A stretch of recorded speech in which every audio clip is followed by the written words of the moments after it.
الحمد لله الذي خلق الموت والحياة ليبلوكم أيكم أحسن عملا وهو العزيز الغفور وأشهد أن لا إله إلا الله وحده لا شريك له وأشهد أن محمدًا عبد الله ورسوله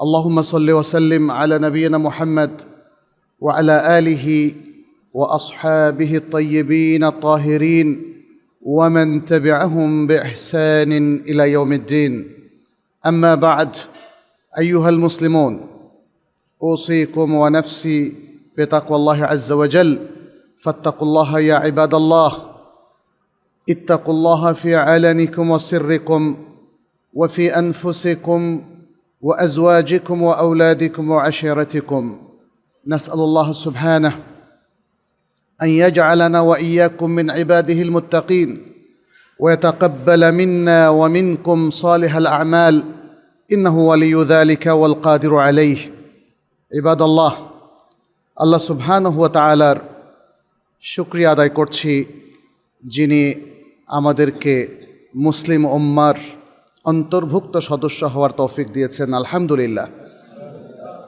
আল্লাহ সুবহানাহু ওয়া তাআলার আরেকটা বড় নেয়ামত মানবতার প্রতি এবং সকল মানুষের প্রতি, সেটি হচ্ছে শেষ নবী হিসাবে মুহাম্মদ সাল্লাল্লাহু আলাইহি ওয়াসাল্লামকে তিনি প্রেরণ করেছেন বিশেষ কিছু দায়িত্ব দিয়ে। আমরা আজকে সে বিষয়টা নিয়ে এখানে আলোচনা করব ইনশাআল্লাহ। মানুষের মধ্যে আল্লাহ সুবহানাহু ওয়া তাআলা যে মানুষগুলোকে, যে উম্মাহকে, যে জাতিকে শ্রেষ্ঠ জাতি হিসাবে ঘোষণা করেছেন আল কোরআনে, সেটি হলো আল উম্মাহ আল মুসলিমা। আল উম্মাহ আল মুসলিমা, মুসলিম উম্মাহ। আল কোরআনের একাধিক আয়াতে তিনি তাদের শ্রেষ্ঠত্বের কথা ঘোষণা করেছেন। সূরাতুল বাকারার 143 নম্বর আয়াতে আল্লাহ সুবহানাহু ওয়া তাআলা বলছেন, ওয়াকাযালিকা জাআলনাকুম উম্মাতান ওয়াসাতা লিতাকুনু শুহাদাআ আলান নাস ওয়া ইয়াকুনার রাসূলু আলাইকুম শাহীদা। অনুরূপভাবে তোমাদেরকে আমরা মধ্যম পন্থাবলম্বী জাতি হিসাবে সৃষ্টি করেছি যেন তোমরা সকল মানুষের উপর সাক্ষী হয়ে যাও, আর তোমাদের উপর সাক্ষী হয়ে যান রাসূল সাল্লাল্লাহু আলাইহি ওয়াসাল্লাম। সূরা আল ইমরানের 110 নম্বর আয়াতে আল্লাহ তাআলা বলছেন, কুনতুম খায়রা উম্মাতিন উখরিজাত লিন-নাস তা'মুরুনা বিল মা'রুফি ওয়া তানহাউনা আনিল মুনকার ওয়া তু'মিনুনা বিল্লাহ। তোমরাই শ্রেষ্ঠ জাতি যাদেরকে মানুষের কল্যাণে সৃষ্টি করা হয়েছে। তোমরা সৎ কাজের আদেশ দেবে, অসৎ কাজ থেকে, অন্যায় কাজ থেকে নিষেধ করবে এবং আল্লাহর প্রতি তোমরা ঈমান পোষণ করবে। এখানে বলা হচ্ছে কুনতুম খায়রা উম্মাহ, তোমরা শ্রেষ্ঠ জাতি। তোমরা শ্রেষ্ঠ জাতি কথাটা কে বলেছেন? আল্লাহ সুবহানাহু ওয়া তাআলা। কাদেরকে বলেছেন? মুসলিম উম্মাহকে বলেছেন। কারণ কি? কারণ তারা 3টা ভালো কাজ করে থাকে, এটা তাদের বৈশিষ্ট্য। তারা সৎ কাজের আদেশ দেয় এবং অসৎ কাজ থেকে নিষেধ করে। যে সৎ কাজের আদেশ দেয় সে সৎ কাজে নিজেকে আগে তৈরি করে ফেলে। কারণ আল্লাহ সুবহানাহু ওয়া তাআলা বনী ইসরাইল জাতিকে এবং তার সাথে সকল মানুষকে তিনি জানিয়ে দিয়েছেন যে যে কথা বলে যেন সেটাই তারা পালন করে, যেন তারা উল্টোটা না করে।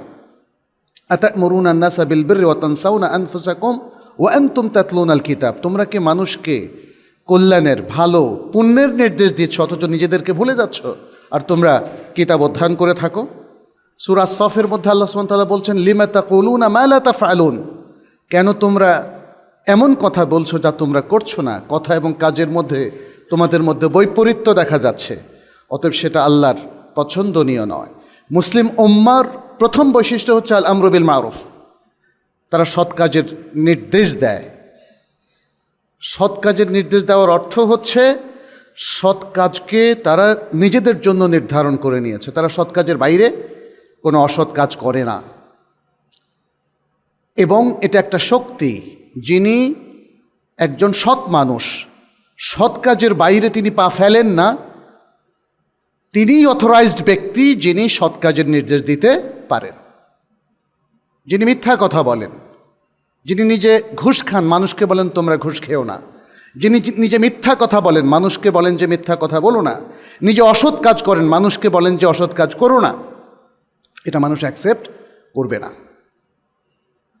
মুসলিম উম্মার প্রথম বৈশিষ্ট্য হচ্ছে তারা নিজেরা সৎ এবং মানুষকে সৎ কাজের নির্দেশ দেয়। দ্বিতীয় হচ্ছে তারা অসৎ কাজ থেকে নিষেধ করে, ওয়ানহাউনা আনিল মুনকার, তারা নিজেরা অসৎ কাজ থেকে বিরত থাকে এবং সবাইকে অসৎ কাজ থেকে বিরত থাকার নির্দেশনা দেয়। আর তাদের মূল বৈশিষ্ট্য হচ্ছে ওয়ায়ুমিনুনা বিল্লাহ, তারা ঈমানটাকে পোষণ করে। দে হ্যাভ ফুল ঈমান ইন দেয়ার হার্ট।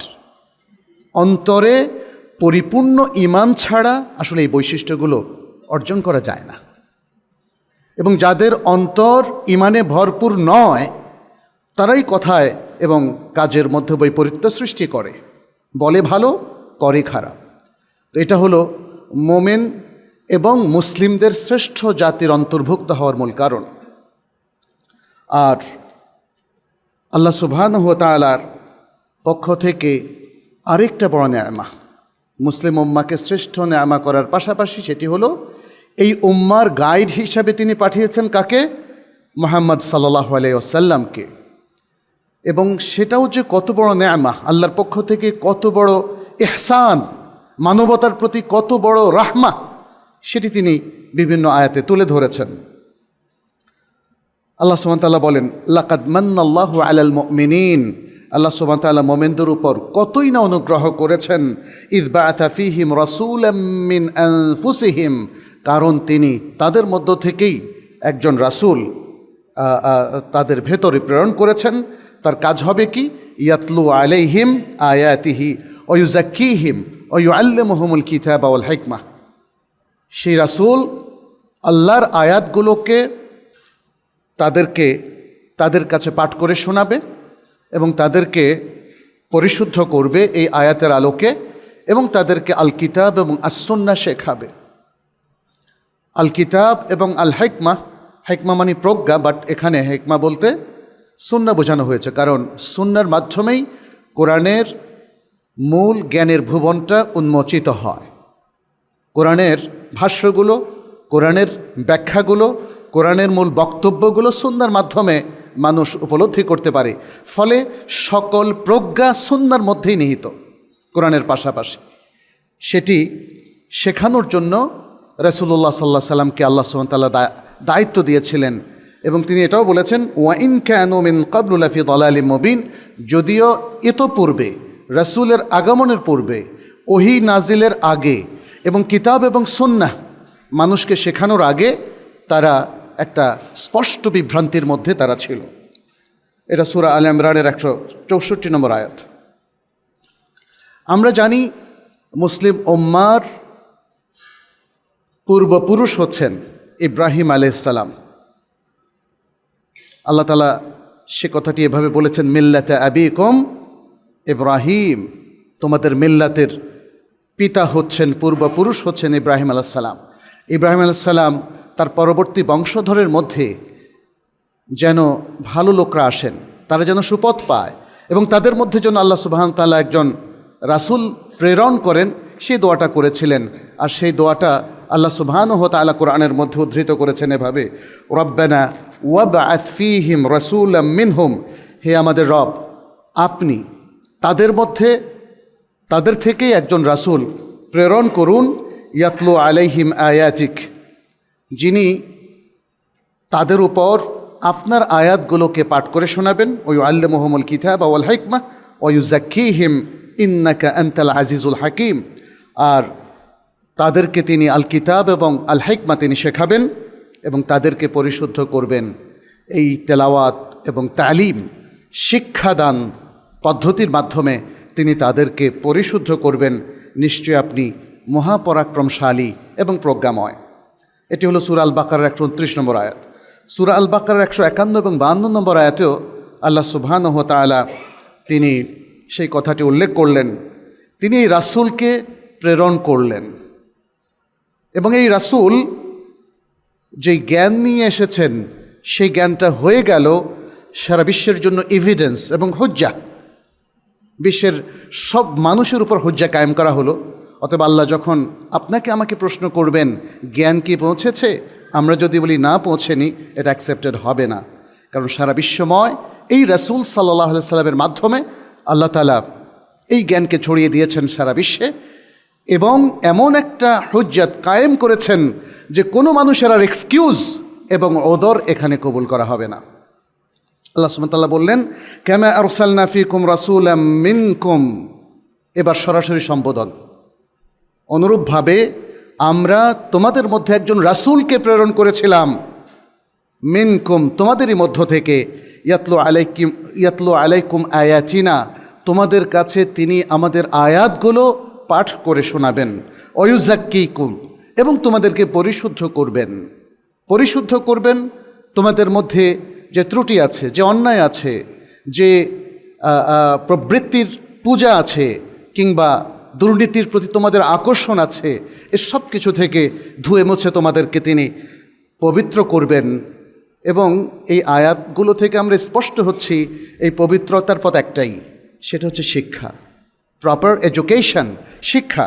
এবং সেজন্যই বলেছেন ওয়ুআল্লিমুকুমুল কিতাব ওয়াল হিকমা, এই পরিশুদ্ধি যেন আমরা কন্টিনিউয়াসলি ধরে রাখতে পারি, সেই জন্যে কি তোমাদেরকে শেখাবেন তিনি আল কিতাব এবং আল হিকমা, ওয়ুআল্লিমুকুম মা লাম তাকুনু তা'লামুন, আর তোমাদেরকে শেখাবেন এমন জিনিস, এমন বিষয় এবং এমন জ্ঞান যা তোমরা জানতে না। ফাদকুরুনি আযকুরকুম ওয়াশকুরু লি ওয়ালা তাকফুরুন, অতএব তোমরা আমাকে স্মরণ করো, তাহলে আমি তোমাদেরকে স্মরণে রাখবো। আল্লাহ বলছেন ওয়াশকুরু লি, এবং আমার শুকরগুজার হও, ওয়ালা তাকফুরুন, তোমরা কুফরি করো না, এবং আমার কোনো নেয়ামত, আমার কোনো কিছুকে তোমরা অস্বীকার করো না, কারণ সেটাই হচ্ছে কুফরি। তাহলে স্পষ্ট হলো যে এই শ্রেষ্ঠ উম্মার মধ্যে সবচেয়ে শ্রেষ্ঠ ব্যক্তি হচ্ছেন রাসূলুল্লাহ সাল্লাল্লাহু আলাইহি সাল্লাম, এবং তার প্রধানতম কাজ ছিল একজন শিক্ষকের কাজ। সে কথাটাই এই আয়াতগুলোতে বারবার আল্লাহ তাআলা উল্লেখ করলেন, এবং একজন শিক্ষকের মূল কাজ কি সেটাও তিনি বলে দিলেন, যে মানুষের কাছে জ্ঞানের বাণী পৌঁছে দেওয়া এবং সেই জ্ঞানটাকে তার মধ্যে ইনকালকেট করে দেওয়া, এমনভাবে ধরিয়ে দেওয়া, এমনভাবে তার চিন্তা চেতনাকে জ্ঞান দ্বারা উদ্দীপ্ত করা, আলোকিত করা, যেন তারা ভালো মানুষ হয়ে যায়, যেন তারা পরিশুদ্ধ মানুষ হয়ে যায়, যেন তারা শ্রেষ্ঠ জাতির শ্রেষ্ঠ সন্তান হয়ে যায়। সেই কাজটা করার জন্য আল্লাহ তাআলা রাসূলুল্লাহ সাল্লাল্লাহু আলাইহি সাল্লামকে পাঠালেন, এবং বারবার বললেন এই কাজটা হবে শিক্ষাদান পদ্ধতির মাধ্যমে। আমরা রাসূল সাল্লাল্লাহু আলাইহি সাল্লামের হাদিসগুলোকে যদি বিশ্লেষণ করি, সেখানেও এরকম অনেকগুলো সহিহ হাদিস পাবো। যেমন ইমাম আহমদ তার আল মুসনাদ গ্রন্থে একটা হাদিস বর্ণনা করেছেন আবু যার আল গিফারি রাদিয়াল্লাহু তাআলা আনহু থেকে। তিনি সেখানে বলেছিলেন, লাকাদ তারাকানা মুহাম্মাদুন, লাকাদ তারাকানা মুহাম্মদ, মুহাম্মদ সাল্লাল্লাহু আলাইহি সাল্লাম আমাদেরকে ছেড়ে গিয়েছেন। ওয়ামা ইউহাররিকু তায়িরুন জানাহাইহি ফিস সামা, আর কোনো পাখি এমত অবস্থায় ছেড়ে গিয়েছেন যে কোনো পাখি আসমানে তার পাখনাগুলো সে নাড়ায় না, ইল্লা যাকারা লানা আনহু ইলমান, অর্থাৎ যে পাখি আসমানে উড়ে তারাই, সে পাখিও আমাদের কাছে একটা এলেম শিখিয়ে দেয়, একটা এলেমকে আমাদের সামনে উপস্থাপন করে। তিনি বুঝাতে চাচ্ছেন মুহাম্মদ সাল্লাল্লাহু আলাইহি সাল্লাম এত সূক্ষ্মভাবে এই পৃথিবীবাসীর কাছে জ্ঞানকে রেখে গিয়েছেন যে যেদিকেই তাকাবেন সেখান থেকে আপনি জ্ঞান পাবেন, এবং এই জ্ঞানগুলোর মূল উৎস হচ্ছে কোরআন এবং সুন্নাহ। আপনি উদ্ভিদ জগৎ থেকে জ্ঞান পাবেন, আপনি মহাশূন্য থেকে জ্ঞান পাবেন, আপনি জমিন থেকে জ্ঞান পাবেন, আপনি পৃথিবীর প্রাণী জগৎ থেকে জ্ঞান পাবেন, আপনি সাগর থেকে এবং সাগরের নিচে যত প্রাণী আছে সেখান থেকেও আপনি জ্ঞান পাবেন, আপনি পাখি, যে পাখি উঠছে সেই পাখি থেকেও আপনি আল্লাহর কুদরত এবং তার মহান ক্ষমতা এবং তার আরও অনেক কিছু সম্পর্কে, সৃষ্টি কৌশল সম্পর্কে আপনি জ্ঞান পাবেন। সেটি এখানে আবু যার আল গিফারি রাদিয়াল্লাহু তাআলা আনহু তিনি তুলে ধরলেন। রাসূল সাল্লাল্লাহু আলাইহি ওয়াসাল্লামের সিরাত আমরা যদি পড়ি, মনোযোগ সহকারে দেখব, তিনি যখন থেকে ওহির জ্ঞান প্রাপ্ত হলেন তখন থেকে একদম শেষ নিঃশ্বাস পর্যন্ত প্রতিটা মুহূর্তে কোনো না কোনো জ্ঞান তিনি উম্মাকে দিয়ে গেছেন। মানুষের উদ্দেশ্যে দিয়ে গেছেন। এই জন্যই আল্লাহ সুবহানাহু ওয়া তাআলা তাকে রাহমাতুল আলামিন বললেন, কারণ তিনি জ্ঞান দিয়েছেন ইসলামের, উপকার হয়েছে বিশ্ব মানবতার। তিনি জ্ঞান দিলেন ইমানের, উপকৃত হলো সারা পৃথিবীর সকল মানুষ।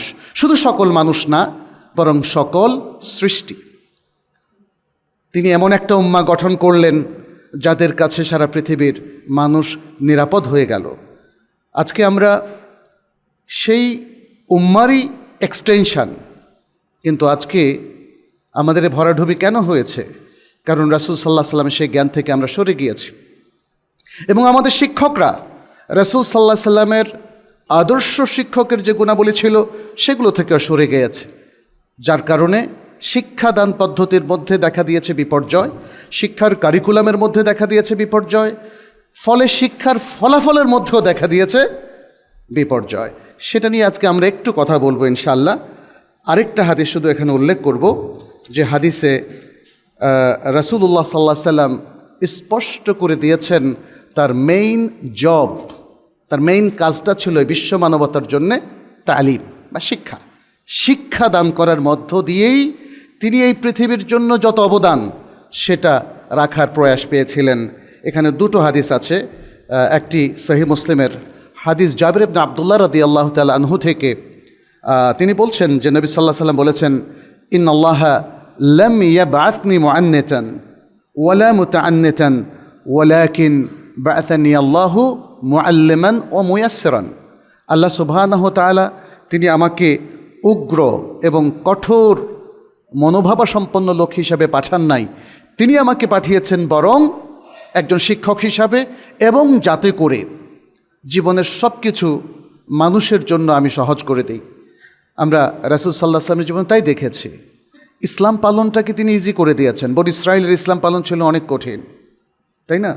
তারা যেমন ছিল খুব গোমরাহ জাতি এবং খুব রিয়াক্টিভ জাতি, ফলে আল্লাহ সুবহানাহু ওয়া তাআলা ইন রিটার্ন তাদের উপর কঠোর কঠোর আহকাম এবং বিধিবিধান দিয়েছেন। আর এই জাতির উপর থেকে সেই সকল বিধিবিধান, কঠিন বিধিবিধান এবং শৃঙ্খল উঠিয়ে নিয়েছেন আল কোরআন। আল্লাহ তাআলা সেটা বলে দিয়েছেন। ফলে ইসলাম পালন হয়ে গেছে মানুষের জন্য খুবই ইজি। আপনি দেখেন আজকের পৃথিবীতেও যে কোনো ধর্ম থেকে ধর্মান্তরিত হওয়া খুব কঠিন, আবার নিজের ধর্মে ফিরে যাওয়া আরও কঠিন। প্রায়শ্চিত্ত করতে হয় তাকে নানা রকম মানে কাজকর্মের মাধ্যমে, কিন্তু ইসলাম গ্রহণ করা এত ইজি। জাস্ট আপনি শাহাদাবাদী উচ্চারণ করবেন আর মনের মধ্যে ইমানটাকে গেঁথে নেবেন, বলবেন আশহাদু আল্লা ইলাহা ইল্লাল্লাহ ওয়া আশহাদু আন্না মুহাম্মাদ রাসূলুল্লাহ। আপনি মুসলিম হয়ে গেলেন, এবং মুসলিম হওয়ার পরে পরবর্তী কার্যক্রম আপনাকে করতে হবে। এই জন্য আমরা উত্তর আমেরিকাতে দেখি, ইউএসএ কিংবা কানাডা, এই সমস্ত দেশগুলোতে স্ট্রিট দাওয়ার মধ্য দিয়ে বহু মানুষ এখনও ইসলাম গ্রহণ করছে। একজন ব্যক্তি যে হয়তো ইসলাম সম্পর্কে কিছু শুনেছে, ভালো করে বুঝে নাই, আপনি যদি তাকে 1 ঘন্টা বোঝান, প্রচুর এক্সাম্পল আছে, সেখানের লোকদেরকে আপনি জিজ্ঞেস করতে পারেন। এই স্ট্রিট দাওয়া থেকে মানুষ ইসলাম গ্রহণ করছে, বিকজ ইসলাম গ্রহণ করাটা ইজি। এবং ইসলাম গ্রহণ করাটা শুধু ইজি নয়, ইসলাম পালন করাটাও ইজি। আরেকটা হাদিস মুআবিয়া ইবনুল হাকাম রাদিয়াল্লাহু তাআলা আনহু থেকে বর্ণিত।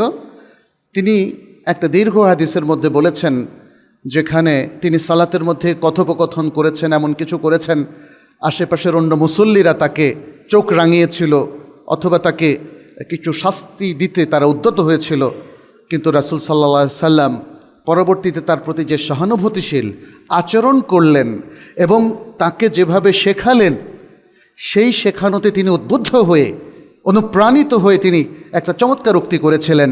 এটা সহিহ মুসলিমের মধ্যে আছে এই হাদিসটা। তিনি বলেছিলেন, মা রাআইতু মুআল্লিমান ক্বাবলাহু ওয়ালা বা'দাহু আহসানা তা'লিমা মিনহু। আমি তার আগে কিংবা তার পরে, অর্থাৎ আমার পুরো জীবনে তার আগে কিংবা পরে, তার চাইতে উত্তম শিক্ষাদানকারী কোনো শিক্ষককে আমি পাইনি। সুবহানাল্লাহ, সুবহানাল্লাহ। এবং আরও অনেকগুলো হাদিস আছে এই কথারই অনুরক্তি আমরা বারবার সেখানে পাই। তিনি যেই গ্রামীণ ব্যক্তিটা মসজিদে এসে এভাবে সবার মধ্যে দাঁড়িয়ে প্রস্রাব করেছিলেন, তার সাথে কি সুন্দর আচরণ করেছেন। সুবহানাল্লাহ। অসংখ্য উদাহরণ আছে তায়েববাসীদের সাথে কি আচরণ করেছিলেন। এভাবে তার অত্যন্ত শত্রু মনোভাবাপন্ন মানুষ অথবা প্রতিক্রিয়াশীল মানুষ অথবা সভ্যতা ভব্যতাহীন মানুষ, তাদের সাথেও কত পজিটিভ এবং প্রোঅ্যাক্টিভ আচরণ করেছিলেন। ইতিহাসে সেটার ভুরি ভুরি উদাহরণ আছে, নমুনা আছে, এবং হাদিসের মধ্যেও তার অনেক অসংখ্য সহিহ হাদিসের বক্তব্য আছে। এখানে আরেকটি রেওয়ায়তে আবু দাউদের একটি রেওয়ায়তে এসছে যে মুআবিয়া বলেছিলেন, মুআবিয়া ইবনুল হাকাম তিনি বলেছিলেন, মা রাআইতু মুআল্লিমান কাত্তু আরফাকা বিন রাসূলিল্লাহ সাল্লাল্লাহু আলাইহি সাল্লাম, আমি রাসূল সাল্লাল্লাহু আলাইহি সাল্লামের চাইতে বিনয়ী আর কোনো শিক্ষক জীবনে কখনো দেখিনি। সুতরাং রাসূলুল্লাহ সাল্লাল্লাহু আলাইহি সাল্লামের এই যে শিক্ষক হিসাবে তার বৈশিষ্ট্য, তার মর্যাদা, তাহলে আমাদের একটু বিশ্লেষণ করা দরকার যে তিনি শিক্ষা পদ্ধতিটাকে কিভাবে সাজিয়েছিলেন এবং তার শিক্ষা পদ্ধতির বৈশিষ্ট্যটা কী ছিল। এবং আরও একটা প্রশ্ন, তার কি কোনো শিক্ষাক্রম, যেটাকে আমরা কারিকুলাম বলি, কমপ্লিট কারিকুলাম, সেটা কি তার ছিল? অনেকে হয়তো বলেন কারিকুলাম তো আজকের মানে মডার্ন এডুকেশনের নিউ একটা ইনভেনশন বা আবিষ্কার, যে কারিকুলামকে এত সুন্দর করে ঢেলে সাজানো, এটা তো আগে ছিল না। কিন্তু সত্যিকার অর্থে যদি আমরা রাসূল সাল্লাল্লাহু আলাইহি সাল্লামের সেই শিক্ষা পদ্ধতিটাকে বিশ্লেষণ করি, তাহলে দেখব আধুনিক কারিকুলামের সবগুলো বৈশিষ্ট্য মূলত তার কাছ থেকেই নেওয়া। কারিকুলামের যে মূল 4টা বিষয় আছে আপনারা জানেন, একটা হলো শিক্ষার্থী, শিক্ষক, সিলেবাস, এবং এই 3টার মূল্যায়ন করে এটাকে অবিরাম ডেভেলপ করে যাওয়া। এই জন্য কারিকুলামটা একদিনের কাজ নয়, এটা হলো একটা কন্টিনিউয়াস প্রসেস।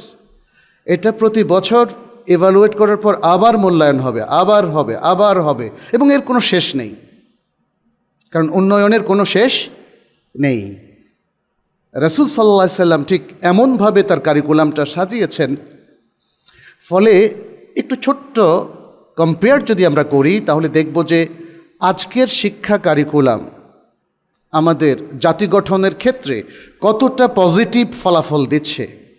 অবশ্যই আমরা বলবো এটা প্রশ্নবোধক। এই কারিকুলামের প্রোডাক্টগুলো, তাদের আচরণটা কি, তাদের নৈতিক অবস্থানটা কোথায়, দুর্নীতি থেকে তারা কতটা মুক্ত হতে পেরেছে, এই যে বিষয়গুলো, এগুলো অবশ্যই আনতে হবে। আর যদি আমরা পাশাপাশি দেখি যে রাসূল সাল্লাল্লাহু আলাইহি সাল্লাম দেখেন কি শক্তিশালী একটা কারিকুলাম নিয়ে এসেছিলেন, যখন তার নবুয়ত প্রাপ্তির আগে পুরো আরব জাহানসহ সারা বিশ্বে কোনো আইন শৃঙ্খলা ছিল না, মানুষের কালচারটা ধ্বংস হয়ে গিয়েছিল। গোত্র সংঘাত, বিভিন্ন ধরনের যুদ্ধ, নারী নির্যাতন, শিশু নির্যাতনের সে ভয়াবহ ঘটনা তো মনে হয় পৃথিবী আর শোনেনি তখন, যেটা ছিল নিজের কন্যা সন্তানকে নিজের হাতে কবরস্থ করার মতো নির্মম স্বভাব, এবং তখনকার প্রথা ছিল। এরপরে আরও অনেক কিছু ছিল। এই সব কিছু এত একটা কঠিন পরিবেশের মধ্যে নবী সাল্লাল্লাহু আলাইহি সাল্লাম নবুয়ত প্রাপ্ত হয়ে মানুষকে কিন্তু তিনি শিক্ষা দেওয়া শুরু করলেন। 13টা বছর ধরে তিনি খুব সীমাবদ্ধ প্রক্রিয়ায় তিনি জাতিকে শিক্ষা দিলেন মক্কায়। তারপর মদিনায় এসে তিনি আন্তর্জাতিকভাবে সব জায়গায় তিনি তার শিক্ষার দ্যুতি এবং আলো ছড়িয়ে দিলেন। তার শিক্ষা পদ্ধতিটা এতটাই স্ট্রং ছিল, যেটাকে আমরা কারিকুলাম বললাম, নবী সাল্লাল্লাহু আলাইহি সাল্লামের কারিকুলাম, যে এর প্রত্যেকটা গ্র্যাজুয়েট আপনি দেখেন পৃথিবীর শ্রেষ্ঠ মানুষ হয়েছে কিনা। নবী সাল্লাল্লাহু আলাইহি সাল্লামের স্কুলের, বিদ্যালয়ের অথবা বিশ্ববিদ্যালয়ের, বরং আমাদের বিশ্ববিদ্যালয়গুলো থেকেও নবী সাল্লাল্লাহু আলাইহি সাল্লামের মসজিদে নববী নামক বিশ্ববিদ্যালয় অনেক শক্তিশালী ছিল, তাই না? সেটাকে আপনি স্কুল বলেন, মাদ্রাসা বলেন, বিদ্যালয় অথবা বিশ্ববিদ্যালয় যাই বলেন না কেন, প্রত্যেক সাহাবী ছিলেন তার বিশ্ববিদ্যালয়ের ছাত্র এবং পরবর্তীতে গ্র্যাজুয়েট। এরা ইসলামের সকল বিধান নবী সাল্লাল্লাহু আলাইহি সাল্লামের কাছ থেকে শিখেছে। তারা শিখেছে তাত্ত্বিক জ্ঞান, থিওরি, এবং তারা শিখেছে প্র্যাকটিস,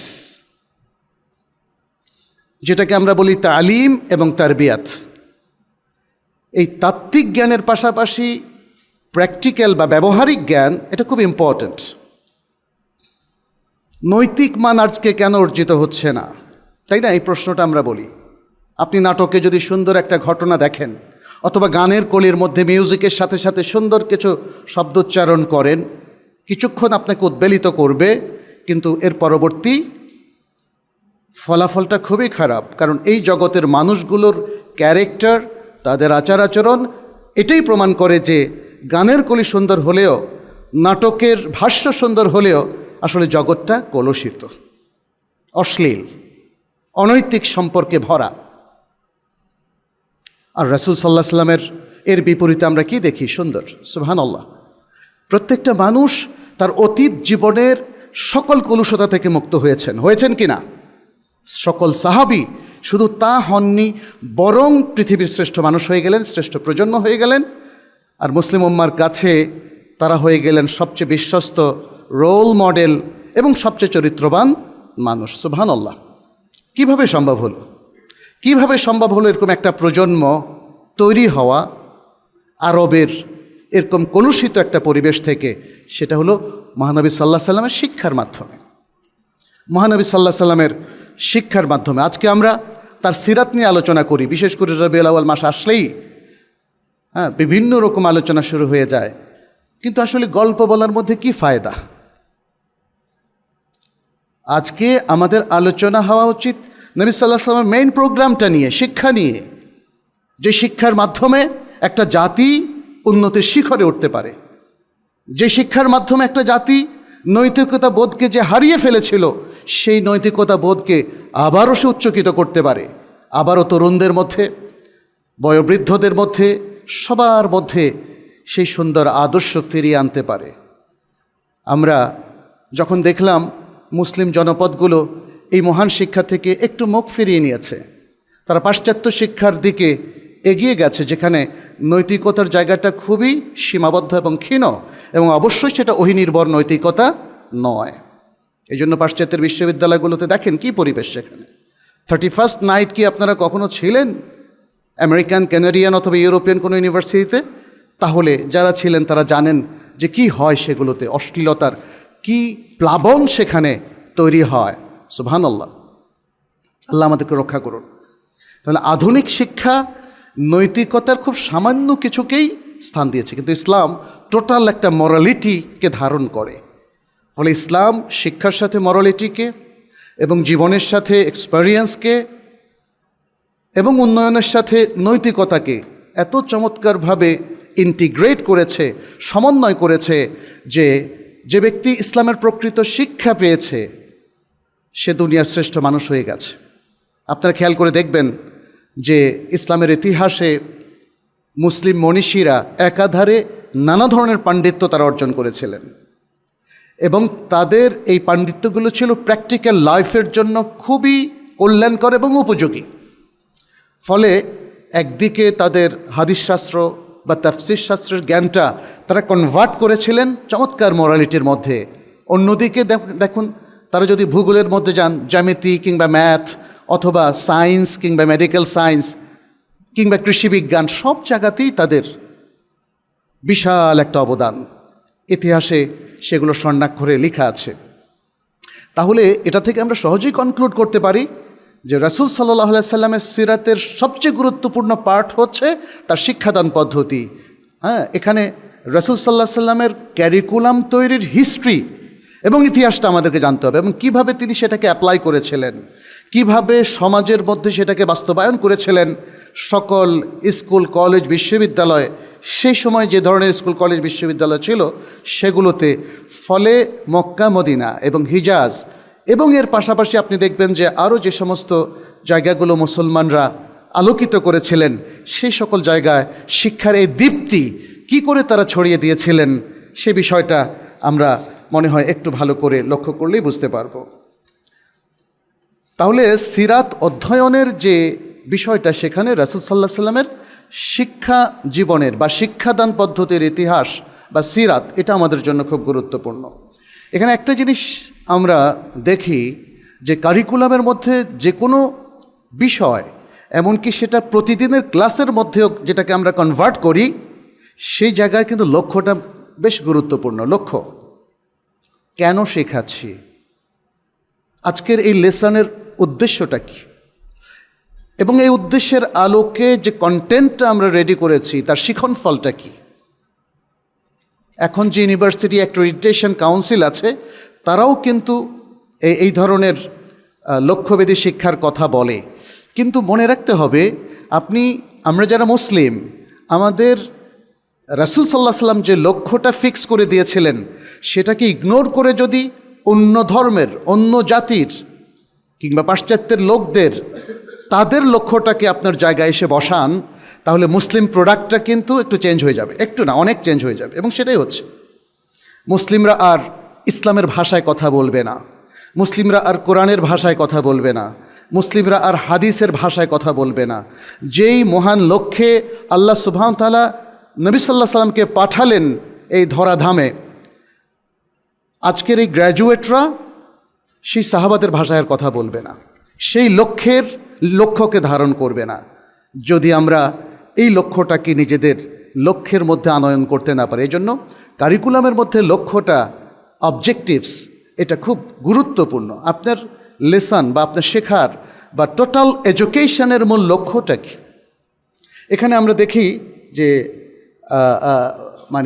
দু ধরনের লক্ষ্য এখানে আছে। তার আগে আমরা একটু সামান্য বলতে চাইব যে ইসলাম আসলে কোন লক্ষ্যের কথা বলেছে। রাসূল সাল্লাল্লাহু আলাইহি সাল্লাম জীবনভর কোন লক্ষ্যটা তার শিক্ষার মধ্যে বাস্তবায়নের চেষ্টা করেছেন, সেখানে আমরা দেখব যে রাসূল সাল্লাল্লাহু আলাইহি সাল্লাম আসলে দুনিয়ার শিক্ষার যাবতীয় উন্নয়নকে প্রাধান্য দিয়েছেন, বাট এটার চূড়ান্ত লক্ষ্য হিসাবে নির্ধারণ করেছেন আখিরাতের উন্নয়নকে, আখিরাতের উন্নয়ন।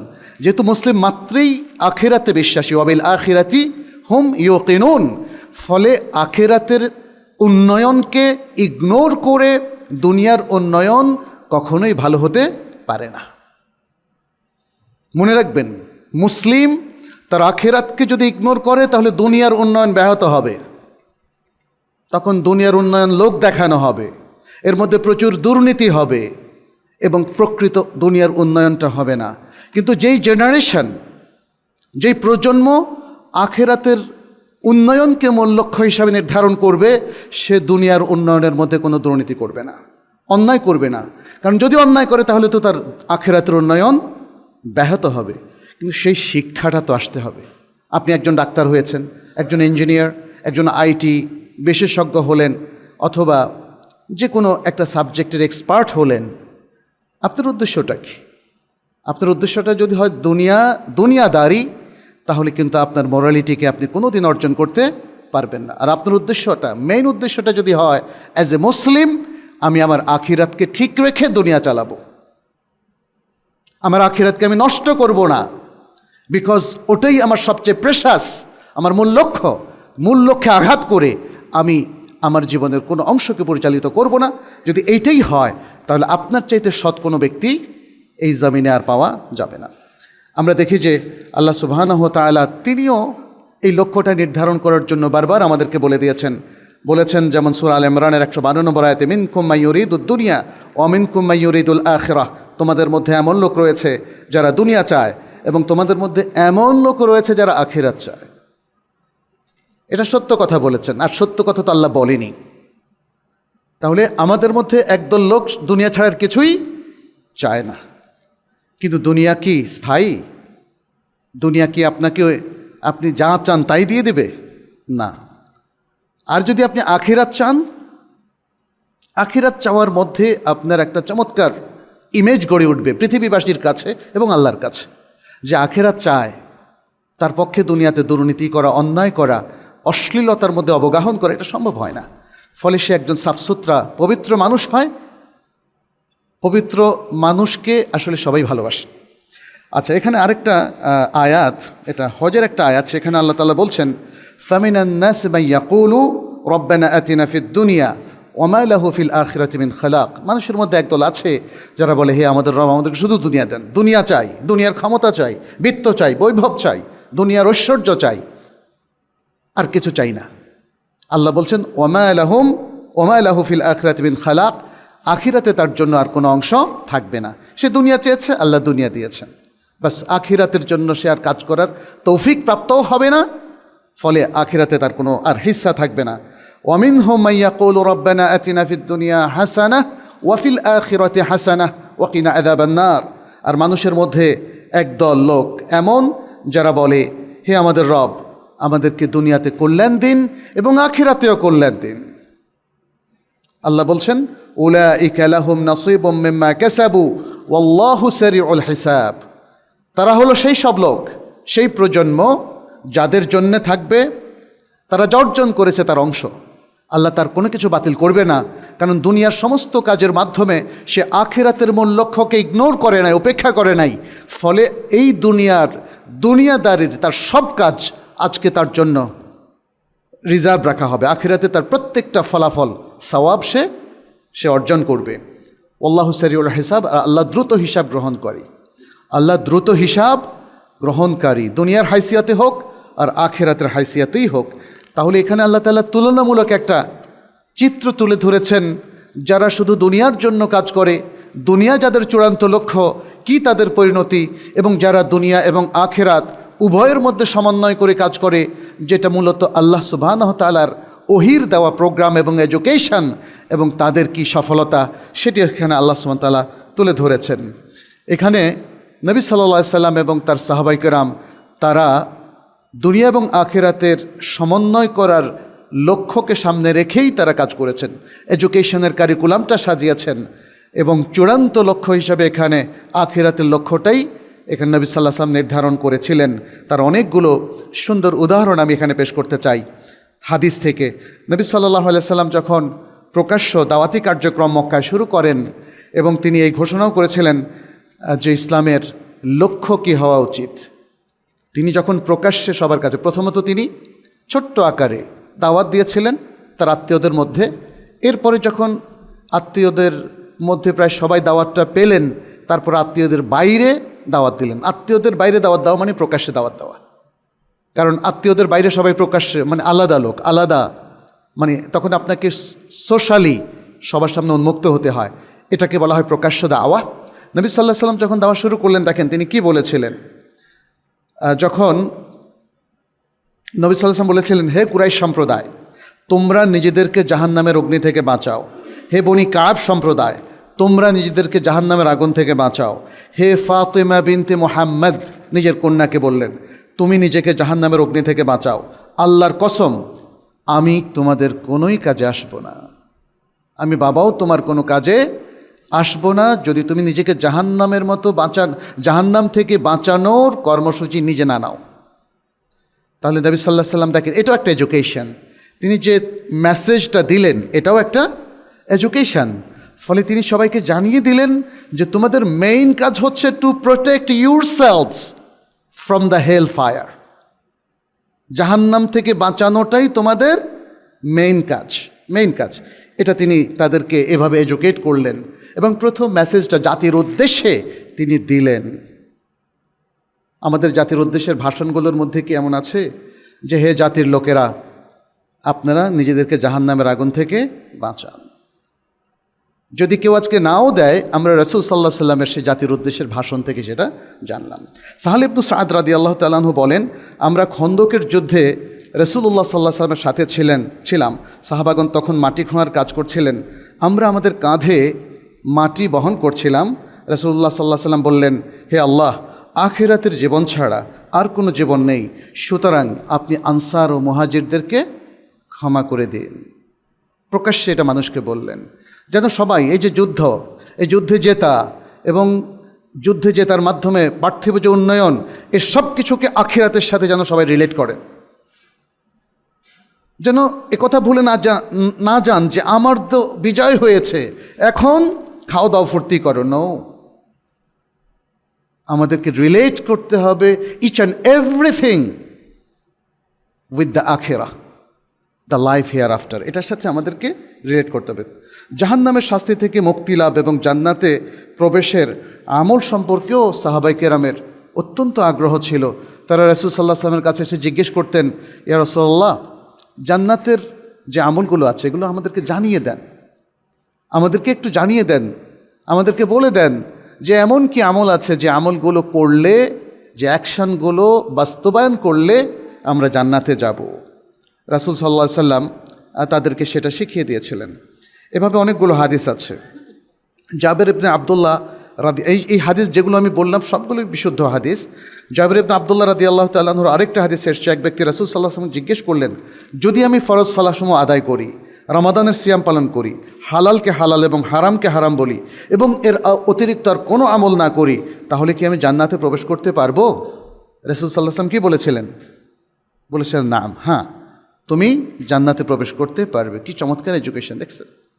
আজকে কোনো ছাত্রকে শিক্ষকের কাছে এসে এগুলো জিজ্ঞেস করে? মনে হয় যে এগুলোর দরকার কি, তাই না? এভাবে আমরা দেখি যে রাসূল সাল্লাল্লাহু আলাইহি সাল্লাম তিনি তার শিক্ষাদানের মূল লক্ষ্য নির্ধারণ করে দিয়েছিলেন এবং বিভিন্ন জায়গায় এই সমস্ত কথা উল্লেখ করার মাধ্যমে তিনি এই বিষয়টা স্পষ্ট করে দিয়েছিলেন যে তোমাদের প্রত্যেকের শিক্ষার এবং এই সকল কর্মকাণ্ডের পার্থিব সকল কাজের মূল লক্ষ্য হবে আখিরাতের জীবনে সালভেশন, মুক্তি, জাহান্নামের আগুন থেকে মুক্তি। আর যে জাহান্নামের আগুন থেকে মুক্তি লাভ করলো, কোরআন বলছে সে জান্নাত পেয়ে গেল, সে জান্নাত পেয়ে গেল। সুতরাং জাহান্নাম থেকে মুক্তি, এটা হচ্ছে আমাদের একটা লগো হতে পারে, এটা আমাদের একটা মটো হতে পারে, জীবনের মটো। কারণ জাহান্নাম থেকে মুক্তি হলে আপনার সব সাফল্য আপনার অর্জিত হয়ে যাবে। ফলে আখিরাতের যে সাথে কানেকশন, সেটাও আমাদের ঠিক থাকলো যে আখিরাতের জাহান্নাম থেকে মুক্তির কাজ আমরা করব, মুক্তি পাবার মতো শিক্ষা আমরা নেব, শিক্ষা আমরা দেব এবং আমাদের জাতীয় সকল পলিসি হবে জাহান্নাম থেকে মুক্তির পলিসি। কারণ এটা মুসলিমদের দেশ, এখানে মুসলিম জনসংখ্যাই বেশি, আর মুসলিমদের কাছে তারা নিজেরাও নিরাপদ, অমুসলিমরাও নিরাপদ। ফলে বিশ্ব মানবতার জন্য ইসলামের এই কালজয়ী আদর্শ, ইসলামের এই মহান এবং উদার নৈতিক যে প্রোগ্রাম, যে শিক্ষা, যে লক্ষ্য, সেটাই সবচেয়ে বেশি বিশ্ববাসীদের জন্য উপযোগী। আচ্ছা, এরপরে আমরা ছোট্ট করে যদি একটু বিশ্লেষণ করি আমাদের দেশের শিক্ষা, সেখানে আমরা দেখব যে দুটো মূলধারা আছে, একটা হলো সাধারণ শিক্ষা, অপরটা মাদ্রাসা শিক্ষা। এখন এই শিক্ষাগুলোর মূল লক্ষ্যটা কী? এই শিক্ষাগুলো, সাধারণ শিক্ষার মূলধারা আমরা দেখি যে সকল প্রকার জাগতিক উন্নয়নকেই এখানে ফোকাস করা হচ্ছে এবং এখানে আর কোনো লক্ষ্য উদ্দেশ্যের কথা বলা হয়নি। এবং এখন যেমন বলা হচ্ছে outcome based education, outcome based education. এই আউটকামটা কিসের? এই আউটকামটা আপনাকে আমাকে কোন দিকে লিড করবে? এটা শুধুই কি জাগতিক উন্নয়নের দিকে লিড করবে, নাকি এটা লিড করবে ইভেন আমাদের আখিরাতের জীবনের দিকেও? সেরকম কোনো নির্দেশনা আমাদের সাধারণ শিক্ষার কোথাও নাই, না কোনো পাবলিক বিশ্ববিদ্যালয়, না কোনো প্রাইভেট বিশ্ববিদ্যালয়। ইভেন আমাদের প্রাইমারি এডুকেশন, আমাদের মাধ্যমিক এডুকেশন অথবা যে কোনো এডুকেশনের মধ্যে আমরা এগুলোর কোনো চিহ্ন ইন্ডিকেশন এখানে পাই না। এখানে শুধু একটাই, জাগতিক উন্নয়ন, আউটকাম বেসড, অর্থাৎ যাতে ভালো একটা চাকরি পাওয়া যায়, জীবনটাকে সুন্দর করা যায়, কাড়ি কাড়ি টাকা বানানো যায় ইত্যাদি। ফলে আমাদের সাধারণ শিক্ষার প্রায় সকল গ্র্যাজুয়েটদের মূল লক্ষ্য হচ্ছে একটা ভালো চাকরি, জাগতিক উন্নয়ন, বৈষয়িক উন্নয়ন, একটা বড় পদ, এক সমাজে প্রভাবশালী হওয়া, ক্ষমতাশালী হওয়া। এবং এই জিনিসটা যখন কালচার হয়ে গেল আমাদের দেশের, তখনই দেখেন এগুলো স্বার্থের সংঘাত তৈরি করলো এবং মানুষে মানুষে বিভেদ। প্রত্যেকটা প্রতিষ্ঠানে আপনারা দেখবেন বিভেদ, ছাত্রদের মধ্যে বিভেদ, শিক্ষকদের মধ্যে বিভেদ এবং জনগণের মধ্যে বিভেদ। কারণ প্রত্যেকে দুনিয়া চায়, প্রত্যেকে পদ চায়, প্রত্যেকে সম্পদ চায়, প্রত্যেকে জমি চায়, প্রত্যেকেই প্রতিষ্ঠানের মালিক হতে চায়, প্রত্যেকে টাকা চায়। এই জায়গায় স্বার্থের সংঘাতটা নষ্ট করে দেয় আমাদেরকে। রাসূল সাল্লাল্লাহু আলাইহি ওয়াসাল্লাম ঠিক বিপরীত ধারাটা আমাদেরকে শিখিয়েছিলেন যে দুনিয়া তোমাদের দরকার আছে, কেউ বলবে না দুনিয়া দরকার নেই, কিন্তু এই দুনিয়াটাকে তোমরা অর্জন করবে বৈধভাবে, আখিরাতের মূল লক্ষ্যকে ঠিক রেখে। ফলে দুনিয়া কি দেখলো? দুনিয়া দেখলো যখন মুহাজিররা মদিনায় আসলেন, আনসাররা তাদেরকে নিজেদের সম্পদ ভাগ করে দিল। রাষ্ট্রকে বলতে হয় না এই তোমাকে এটা দিতেই হবে, তারা তাদের বাগান, সম্পত্তি ভাগ করে দিল, টাকা ভাগ করে দিল, বাড়ি ভাগ করে দিল। এমনকি যাদের একাধিক স্ত্রী ছিল তারা তালাক দিয়ে অবিবাহিত মুহাজিরদের বিয়েরও ব্যবস্থা করে দিল। সুবহানাল্লাহ। দুনিয়াতে এত চমৎকার সলিউশন, ভ্রাতৃত্ববোধ, সম্প্রীতি, ভালোবাসা, এর আর কোনো নিদর্শন নাই। ইসলামের ইতিহাসের প্রজ্জ্বল অধ্যায় এগুলো, উজ্জ্বলতম অধ্যায়, এবং এগুলো অথেন্টিক ইতিহাস, এগুলো বানানো কোনো গল্প নয়। নাটক দেখে এই জন্য মানুষ ভালো হয় না। কিন্তু ইতিহাসের এই ঘটনাগুলো থেকে লক্ষ লক্ষ বনি আদম ভালো হয়েছে, এখনও ভালো হচ্ছে।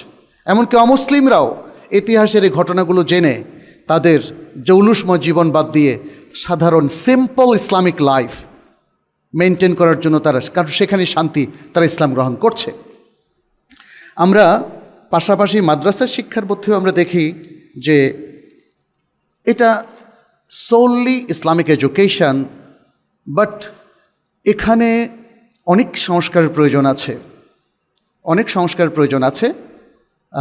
যদিও এখানে আখেরাতমুখী লক্ষ্যের কথা বলা হচ্ছে, সেই লক্ষ্যের সাথে দুনিয়ার যে সমন্বয়, এটা এখানে সুন্দরভাবে করা হয়নি। এই জায়গায় কাজ করার অনেক স্কোপ আছে। ফলে আমাদের অনেকেই যারা আধুনিক খুব উন্নত শিক্ষা চান, তারা অনেকে মাদ্রাসায় যেতে চান না নানা কারণে। সুতরাং শুধু লক্ষ্য ঠিক থাকলেই হবে না, বরং লক্ষ্যের সাথে যে প্রোগ্রামটা, যে এডুকেশনটা, সেটাকেও মানসম্পন্ন করতে হবে। তাহলেই ইসলামিক এডুকেশনটা মানসম্পন্ন গ্র্যাজুয়েট তৈরি করতে পারবে। আজকের মাদ্রাসা শিক্ষায় আমরা মনে করি ব্যাপক সংস্কার প্রয়োজন, কিন্তু এই সংস্কার মানে এই নয় যে আপনি ইসলামী শিক্ষাকে কার্টেল করে দিলেন, বাদ দিয়ে দিলেন। নো, ইসলামের যে মূল লক্ষ্য, সেটাকে ঠিক রেখে দুনিয়ার সাথে একটা সুন্দর সমন্বয় দরকার, এবং এখানে প্রকৃত এক্সপার্টদের এখানে সংযুক্ত হওয়া প্রয়োজন। দ্বিতীয়ত, যেটা আমরা দেখতে পাচ্ছি আমাদের আজকের শিক্ষার সাথে, এখানে কন্টেন্ট এবং সিলেবাসের পার্থক্য রয়েছে। রাসূল সাল্লাল্লাহু আলাইহি সাল্লামের কন্টেন্টটা ছিল একটা সুন্দর কন্টেন্ট, যেটা দিন এবং দুনিয়ার মধ্যে একটা সুন্দর সমন্বয় করেছিল। যেমনটা কোরআন আমাদেরকে শিখিয়েছে, রব্বানা আতিনা ফিদ দুনিয়া হাসানা ওয়া ফিল আখিরাতি হাসানা ওয়া কিনা আযাবান্নার। এই জন্যে তৎকালীন রাসূল সাল্লাল্লাহু আলাইহি সাল্লামের শিক্ষা পদ্ধতি থেকে সকল ধরনের স্কলার বের হয়েছিল, শুধু মৌলভী সাহেব বের হয় নাই, বুঝতে পেরেছেন? সেখানে সেনাপতি বের হয়েছে, সেখানে প্রশাসক, সারা পৃথিবীর ইতিহাসে শ্রেষ্ঠ প্রশাসক হিসাবে ওমর ইবনুল খাত্তাব রাদিয়াল্লাহু তাআলা আনহুকে ধরা হয়। তার উপর হাজারো হাজারো লিটারেচার আপনারা আমেরিকান ইউনিভার্সিটিতে গিয়ে দেখেন, সেগুলোতে আছে। পৃথিবীর শ্রেষ্ঠ সেনাপতির মধ্যে খালিদ ইবনে ওয়ালিদকে শুমার করা হয়, এবং আবু উবায়দা ইবনুল জাররাহ, এভাবে আরও অসংখ্য সেনাপতি ইসলাম উপহার দিয়েছে। কিভাবে হয়েছে? এত তো মুসলিমদের মধ্যে লজিস্টিক সাপোর্ট ছিল না। তৎকালীন যুগে আমরা দেখি যে শ্রেষ্ঠ মুহাদ্দিসদের কাতারে আছেন আব্দুল্লাহ ইবনে ওমর ইবনুল খাত্তাব, এবং পাশাপাশি আবু হুরায়রা রাদিয়াল্লাহু তাআলা আনহু, শ্রেষ্ঠ মুফাসসির আব্দুল্লাহ ইবনে আব্বাস। এভাবে আমরা দেখি অসংখ্য স্কলার এবং অসংখ্য পেশাজীবী এবং ব্যবসায়ী, যদি আপনি যেমন ওসমান ইবনে আফফান রাদিয়াল্লাহু তাআলা আনহু, এরকম অসংখ্য বড় বড় ব্যবসায়ী তারা তৈরি হয়েছিলেন রাসূল সাল্লাল্লাহু আলাইহি সাল্লামের এই স্কুল থেকেই। তখন কি ব্যবসায় প্রশাসন ছিল? যেমন আমরা পাবলিক অ্যাডমিনিস্ট্রেশন অথবা বিজনেস অ্যাডমিনিস্ট্রেশন, মানে এই জিনিসগুলো যদি দেখি, এই সাবজেক্টগুলো ছিল না। কিন্তু তারপরেও কম্পেয়ার করলে আপনি দেখবেন যে আসলে কন্টেন্টটা ছিল অনেক শক্তিশালী এবং অনেক কম্প্রিহেন্সিভ, যেটা আজকের কন্টেন্টের চাইতে ভালো ছিল। তো সেসব কিছু আমাদের সামনে রাখতে হবে। আর থার্ড আরেকটা বিষয় বলে আমি এখানে শেষ করি, সময়টাও অনেক হয়ে গিয়েছে। সেটি হচ্ছে শিক্ষা কারিকুলাম এখানে কে প্রণয়ন করলেন, কে তৈরি করলেন, এবং এটাকে কে বাস্তবায়ন করলেন, এবং শিক্ষক কে ছিলেন, শিক্ষার্থী কে ছিল, তাই না? এই জিনিসগুলো একটু কম্পেয়ার করা দরকার। রাসূল সাল্লাল্লাহু আলাইহি সাল্লাম নিজেই ছিলেন এই কারিকুলাম প্রণয়নকারী। ওহির আলোকে যে জ্ঞানটা আসতো, তার আলোকে তিনি কারিকুলামটা প্রণয়ন করেছেন এবং সেটাকে তিনি বাস্তবায়ন করেছেন। তিনি ছিলেন শিক্ষক, যেটা আমরা আজকে শুরুতেই বললাম। আর শিক্ষার্থীদেরকে কে গঠন করেছিলেন? স্বয়ং রাসূলুল্লাহ সাল্লাল্লাহু আলাইহি সাল্লাম। প্রত্যেক শিক্ষার্থী হয়ে গেলেন সাহাবী, এক একজন সাহাবী এবং শ্রেষ্ঠ মানুষ, সারা পৃথিবীর শ্রেষ্ঠ প্রজন্মের একজন সদস্য। এটা নিয়ে আমাদের ভাবতে হবে। আজকের ছোট্ট খুতবায় আমি কিছু খোরাক দিলাম মাত্র, আসলে পুরো আলোচনা করা এখানে সম্ভব নয়। যেহেতু সবাই এখন সিরাতের আলোচনা করছে, আমরা তার ধারাবাহিকতায় নয়, বরং জাস্ট রিমাইন্ডার হিসাবে আমরা এই আলোচনাটা করলাম। আশা করি আমাদের পরবর্তী খুতবাগুলোতেও আমরা যেখানেই খুতবা দেই না কেন, এর ধারাবাহিকতা আরও গুরুত্বপূর্ণ আলোচনা করব। আপনারা সেগুলোকে একটু ফলো আপ করতে পারেন। আমরা এখানে এতটুকুই বলবো যে এসব কিছু নিয়ে আসলে আমাদেরকে ভাবতে হবে, এবং আমাদেরকে ভাবতে হবে যে রাসূল সাল্লাল্লাহু আলাইহি সাল্লামের এই যে শিক্ষা পদ্ধতি সফল হলো, তার কারণটা কী ছিল, তার কারণের মধ্যে আমি চার পাঁচটা কারণ এখানে উল্লেখ করি।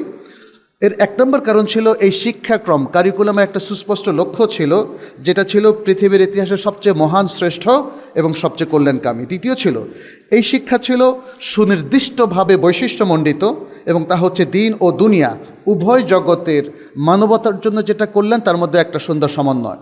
তৃতীয় হচ্ছে শিক্ষক এর নিষ্ঠা, তার সততা, তার এখলাস, তার জ্ঞান, তার শিক্ষার প্রতি তার বিনয় এবং শিক্ষার্থীদের প্রতি তার সম্প্রীতি, ভালোবাসা, স্নেহ, মমতা, এসব কিছু সমন্বয়ে তিনি তাদেরকে গড়ে তুলেছিলেন। চতুর্থ হচ্ছে উম্মতের বৈশিষ্ট্য এবং এর সাথে যে পরিচয়ের যে শিখনসমূহ, তার মধ্যে তিনি কন্টেন্টের একটা সমন্বয় করেছিলেন। ওহির যে কন্টেন্টগুলো ছিল, তিনি উম্মার বৈশিষ্ট্যকে সামনে রেখে যে শ্রেষ্ঠ উম্মা, তাহলে সেটাকে তিনি শিক্ষার মধ্যে নিয়ে এসেছিলেন। শিক্ষাক্রমের সাথে জড়িত সকল সাংস্কৃতিক এবং বিশ্বাসগত, চেতনাগত, আকিদাগত জিনিসকে তিনি সমন্বয় করেছিলেন বিশুদ্ধ আকিদার আলোকে। এবং ষষ্ঠ হচ্ছে জ্ঞান সমৃদ্ধ, স্বাধীন, বিবেকবান সত্তা ও জাতিরূপে গড়ে তোলার সর্বাত্মক এবং কন্টিনিউয়াস চেষ্টা তিনি করে গিয়েছিলেন, ফলে তিনি এই সাফল্য অর্জন করেছেন। আর আমাদের সময় ব্যর্থতার মূল কারণটা কি? ব্যর্থতার মূল কারণ হলো উম্মার পরিচয়বাহী কারিকুলাম আমাদের মুসলিম দেশগুলোতে বা মুসলিম সমাজে নাই। দ্বিতীয় হচ্ছে বিদেশি ঔপনিবেশিক দেশগুলোকে আমাদের শিক্ষাক্রমে হাত লাগানোর সুযোগ আমরা করে দিয়েছি, এবং তাদের মানসিক সেবাদাস তৈরি করার জন্য শিক্ষাক্রমটা কাজ করছে। তৃতীয় হচ্ছে দ্বিছক বৈষয়িক কারণেই আমাদের এই শিক্ষা অর্জন বা শিক্ষা কারিকুলামের মূল লক্ষ্য নির্ধারণ করা হয়েছে। চতুর্থ হচ্ছে মুসলিম হওয়া সত্ত্বেও আমাদের নিজেদের মধ্যে সাংস্কৃতিক ও আকিদাগত বিভেদ এবং বৈষম্য হচ্ছে বর্তমান শিক্ষা ব্যবস্থায় ব্যাপকভাবে উপস্থিত। এবং পঞ্চম হচ্ছে কো এডুকেশন বা নারী পুরুষের অবাধ মেলামেশা এবং একসাথে তাদের ইসলামের সকল বিধান লঙ্ঘন করে শিক্ষার ব্যবস্থা। এবং ষষ্ঠ বা সর্বশেষ হচ্ছে শিক্ষার ক্ষেত্রে রাজনীতির কালো থাবা বিস্তার করা, এবং সেটাও আমাদের শিক্ষা এই ক্ষেত্রটাকে কলুষিত করেছে। আসুন আমরা এটা নিয়ে একটু চিন্তা করি। তরুণরা আজকে আমরা দেখতে পাচ্ছি নেতৃত্ব দিচ্ছে, এবং অনেক ক্ষেত্রে তারা সফল নেতৃত্ব দিচ্ছে। ফলে আমাদের আহ্বান সবার প্রতি, বিশেষ করে তরুণদের প্রতি, যারা জাতি গঠনে নিজেদেরকে সম্পৃক্ত করেছে, সেই সব তরুণদের প্রতি আমাদের এই আহ্বান, তোমরা শিক্ষাকে প্রাধান্য দাও। প্রথমত নিজেদের পরিপূর্ণ টোটাল এডুকেশনটা তোমরা অর্জন করো, এবং ভবিষ্যতের, যেহেতু তোমরাই কর্ণধার, ভবিষ্যতের নেতৃত্ব তোমাদেরই হাতে, অতএব তোমরা শিক্ষাটাকে চূড়ান্ত গুরুত্ব দাও। যে মহান লক্ষ্যের কথা আমরা এখানে বললাম, রাসূল সাল্লাল্লাহু আলাইহি সাল্লামের মাধ্যমে যে মহান লক্ষ্য মানবতা অর্জন করেছিল, সে মহান লক্ষ্য থেকে তোমরা চ্যুত হইও না। শিক্ষাকে সে মহান লক্ষ্যের সাথে ইন্টিগ্রেট করো, এবং এর মাধ্যমে জাতির নতুন প্রজন্ম গড়ে তোলো। তাহলে এই জাতি হয়তো আরেকটা আশা করতে পারবে যে একটা সুন্দর সমাজ, একটা সুন্দর দেশ, একটা সুন্দর কমিউনিটি এবং সুন্দর বিশ্ববিদ্যালয় গড়ে উঠবে ইনশাআল্লাহ। পাশাপাশি শিক্ষকদের প্রতিও আমার আহ্বান যে আপনারা এখন থেকে আরেকটু সচেতন হন, এবং শিক্ষা কারিকুলামের যে ভুল ত্রুটিগুলো আছে, ঘাটতিগুলো আছে, এগুলো দূর করেন। কারিকুলামটা একটা কন্টিনিউয়াস প্রসেস। আমরা দেখি বিশ্ববিদ্যালয়গুলোতে প্রতি বছর সেটা সংশোধন হয়, আবার নতুন করে হয়। সুতরাং এখন একটু নতুন করে গা ঝাড়া দিয়ে আমাদের সঠিক লক্ষ্যের সাথে এডুকেশন পলিসি এবং শিক্ষা কারিকুলামকে সংযুক্ত করা প্রয়োজন। তাহলেই হয়তো আমাদের এই সমাজ অচিরেই একটা সুন্দর সমাজে পরিণত হবে। আল্লাহ আমাদের সবাইকে তৌফিক দান করুন। আকুলু কাউলি হাদা ওয়া আস্তাগফিরুল্লাহ লি ওয়া লাকুম ওয়া লিসাইরিল মুসলিমিন ফাস্তাগফিরুহু ইন্নাহু হুয়াল গফুরুর রাহিম। আলহামদুলিল্লাহি রাব্বিল আলামিন ওয়াল আকিবাতু লিল মুত্তাকিন ওয়াসসালাতু ওয়াসসালামু আলা নাবিয়িনা মুহাম্মাদিন ওয়া আলা আলিহি ওয়া আসহাবিহি আজমাইন। ইবাদাল্লাহ ইত্তাকুল্লাহ وكونوا مع الصادقين وكونوا مع المؤمنين المخلصين المتقين. اللهم تقبل منا إنك أنت السميع العليم وتب علينا إنك أنت التواب الرحيم. عباد الله, আমরা আল্লাহ সুবহানাহু ওয়া তাআলার বান্দা হিসাবে আমাদের উপর যে দায়িত্বগুলো অর্পিত হয়েছে, আসুন সেগুলো নিয়ে একটু চিন্তা করি। সমাজ গঠন, আত্মগঠন, পরিবার গঠন, রাষ্ট্র গঠন এটা গুটি কতেক মানুষের দায়িত্বের মধ্যে সীমাবদ্ধ নয়। এই দায়িত্বগুলো সমভাবে সব মানুষের। যারা নিজেদেরকে গঠন করতে পেরেছেন তারা হয়তো নিজ দায়িত্বে এগিয়ে এসেছেন এবং এভাবেই কখনো পরিবার, কখনো সমাজ, কখনো রাষ্ট্রের দায়িত্ব মানুষের ঘাড়ে চলে আসে। আমরা একই ধারাবাহিকতা নবী সাল্লাল্লাহু আলাইহি সাল্লামের ছাত্র তথা সাহাবাবৃন্দের মধ্যে দেখেছি। দায়িত্ব নেওয়ার মতো নিজেকে যোগ্য করে গড়ে তুলতে হবে, বিশুদ্ধ শিক্ষা নিতে হবে এবং নিজেকে সমাজের সবচেয়ে ভালো মানুষ হিসাবে তৈরি করতে হবে। যেমনটি রাসূল সাল্লাল্লাহু আলাইহি সাল্লাম করেছিলেন, তার ছাত্ররা করেছিল, তেমনি আজকে যারা এই সমাজের কল্যাণ করতে চান, বিশ্ব মানবতার কল্যাণ করতে চান, মানুষের কল্যাণ করতে চান, এভাবেই আমাদেরকে আত্মগঠন করতে হবে। তাহলে এটা সম্ভব হবে। মনে রাখবেন, শুধু ক্ষমতা কক্ষিগত করে নয়, প্রভাবশালী হয়ে নয়, বিত্তশালী হয়ে নয়, এভাবে সমাজকে কলুষমুক্ত করা যাবে না, দুর্নীতিমুক্ত করা যাবে না, অন্যায়মুক্ত করা যাবে না। অন্যায়মুক্ত করার জন্যে যে সুন্দর শিক্ষার কথা আমরা বললাম, সেই শিক্ষাটা অর্জন করতে হবে, নিজেকে তৈরি করতে হবে, নিজের যত কুপ্রবৃত্তি আছে সেগুলোকে বর্জন করতে হবে এবং সুকুমার বৃত্তিগুলোর চর্চা করতে হবে, আকীদা এবং ঈমানকে শুদ্ধ করতে হবে, আল্লাহর ইবাদতগুজার বান্দা হতে হবে এবং সামাজিক যে কোনো কাজে আমাদেরকে আখলাকের পরিচয় দিতে হবে। তাহলেই সমাজটা সুন্দর হবে, আমাদের জীবনটা সুন্দর হবে এবং আমরা আমাদের স্বপ্নের কাঙ্ক্ষিত লক্ষ্যে পৌঁছতে পারবো দুনিয়ায়, আর আখিরাতে আল্লাহর কাছেও আমরা আশা করি যে ক্ষমা পাবো, জাহান্নামের আগুন থেকে মুক্তি পাবো এবং জান্নাতে মহাপুরস্কার লাভ করবো। আল্লাহর কাছে দোয়া করি তিনি যেন এই লক্ষ্যে পৌঁছার তৌফিক আমাদেরকে দান করেন।